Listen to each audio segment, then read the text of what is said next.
Thank you very much, Mr. Speaker. After 8 years, this NDP Liberal Prime Minister is not worth the cost. And while this Prime Minister wants to drive up the cost of literally everything, common sense Conservatives are focused on axing the tax, building the homes, fixing the budget, and stopping the crime. Today we're going to focus on that first piece of it because on April 1st, the Prime Minister has a cruel April Fool's Day joke planned for Canadians.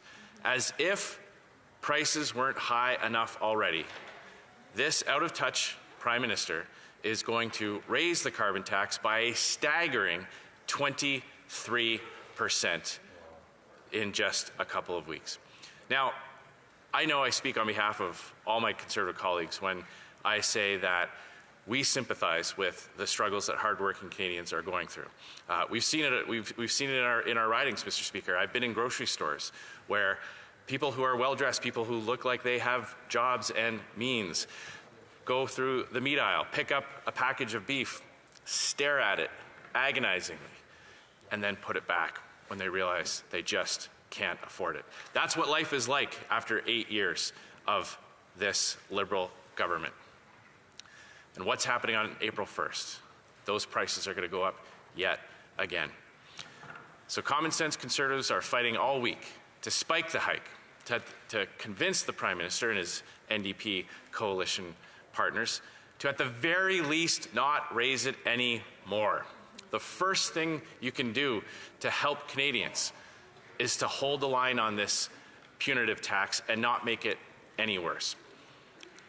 I want to deal with a few myth-busting of the carbon tax. Remember when the Prime Minister promised that the carbon tax would do a few things? First of all, he said it would be revenue neutral. Then he said that it would help Canada reach its greenhouse gas emissions reductions targets. And he said that Canadians would be better off with it because of a rebate scheme that he had developed. At this point, I'll just remind the House that I'll be sharing my time with the Honourable Member for Stormont, Dundas and South Glengarry. So those 3 points, those are the 3 pillars that he built his carbon tax on. Revenue neutral, reduce emissions and help Canada reach its targets, and that he would give out more than he would take into Canadians. Let's bust all 3 of those myths. First of all, it's not revenue neutral. The government keeps a sizable percentage of the carbon tax. In fact, the CFIB, the Canadian Federation of Independent Business, estimates that the carbon tax alone costs small businesses $2.5 billion. That's $2.5 billion right out of the economy, sucked right out. And those costs that those businesses have to pay, all that gets passed on to consumers. The government keeps far more they collect than they give out with the carbon tax. That myth completely busted. That pillar has been completely demolished. Emissions reductions. Well, let's take a look at what experts say about this Liberal government's plan. It hasn't helped them hit a single emissions target. The Climate Change Performance Index ranks Canada 62 out of 67 spots. Canada has actually fallen several spots on that ranking under this Liberal government after 8 years of this Prime Minister. Canada now ranks behind countries like Kazakhstan and Algeria and Belarus. Those countries are doing better than Canada under this government. The Environment Commissioner said that this government was stacking, quote, failures on top of failures. That's the Environment Commissioner that this Prime Minister appointed. His own environment watchdog has concluded that this government is stacking failure after failure. So it's clearly not an environment plan, Mr. Speaker. It is a tax plan. And let's take a look at the impacts it has on families. The third myth, that somehow Canadians would be better off if they paid this tax. That has been completely shattered. We know that it adds to the cost of fuel, heating, and groceries. Let's take a look at some specifics. Starting April 1st, the carbon tax will add 17 cents to every litre of gasoline, 21 cents to every litre of diesel.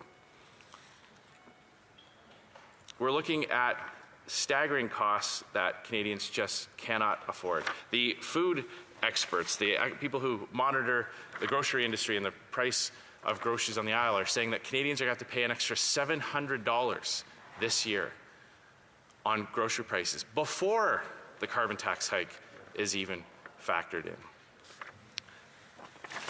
When you factor in all of the secondary costs, and see, this is the ridiculous rebate ruse that the Liberals are trying to sell Canadians. They're trying to sell Canadians that somehow magically, if you pay these higher taxes, these higher carbon tax costs, and the government takes the money and swooshes it around in Ottawa and spits it back out in various parts at various times, that somehow Canadians will be better off.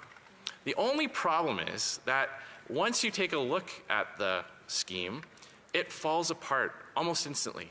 Because what the Liberals did was something that was very tricky, very, very tricky, very clever, but very tricky.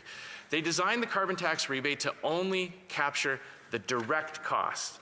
So only when you see the carbon tax on a bill, whether it's filling up your car with gas or paying your home heating bill, and you see that line item cost, that's the only thing that the rebate scheme factors in.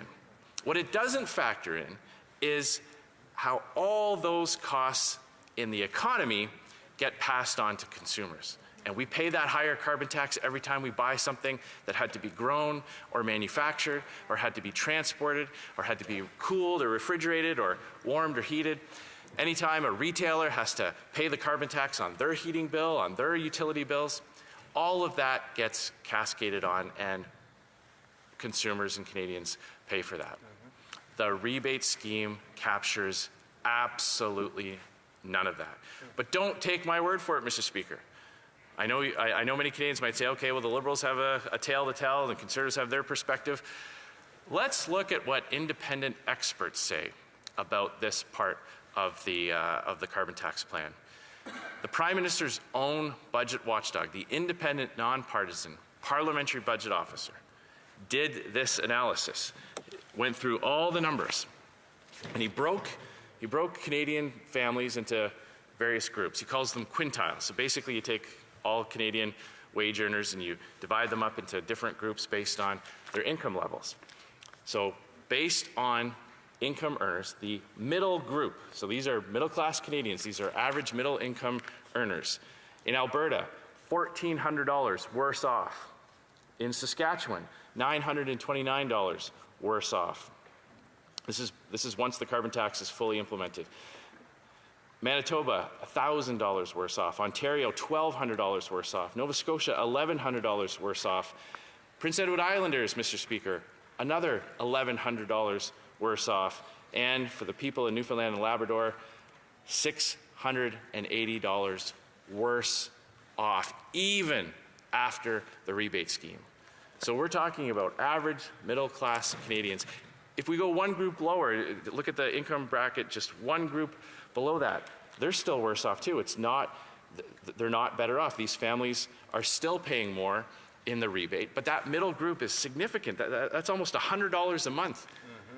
That Canadian families just simply cannot afford. They can't afford groceries, they can't afford to keep the heat on, and they cannot afford to pay higher costs through the carbon tax. And again, Mr. Speaker, these are the independent analyses of the Prime Minister's own budget watchdog. And the final point I'll make, Mr. Speaker, because I see you're telling me I'm running out of time, is the role the carbon tax plays in inflation. The government tries to say that the carbon tax is not a significant driver of inflation. Let's look at what the Bank of Canada governor himself said. I'm just going to quote very briefly from committee, and then I'll yield the floor, Mr. Speaker. Mr. Tiff Macklem, the governor of the Bank of Canada, told committee that eliminating the carbon tax would drop inflation by 0.6 percentage points. And my colleague from Northumberland asked him to clarify, because 0.6% might not sound like a lot.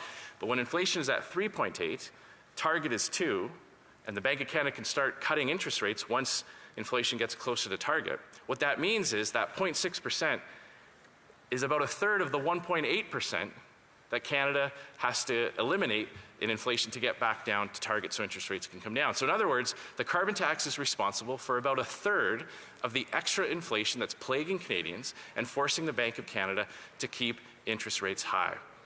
If the government eliminated the carbon tax, they would be 1/3 of the way to getting inflation back down to target, which means interest rates and prices can come down.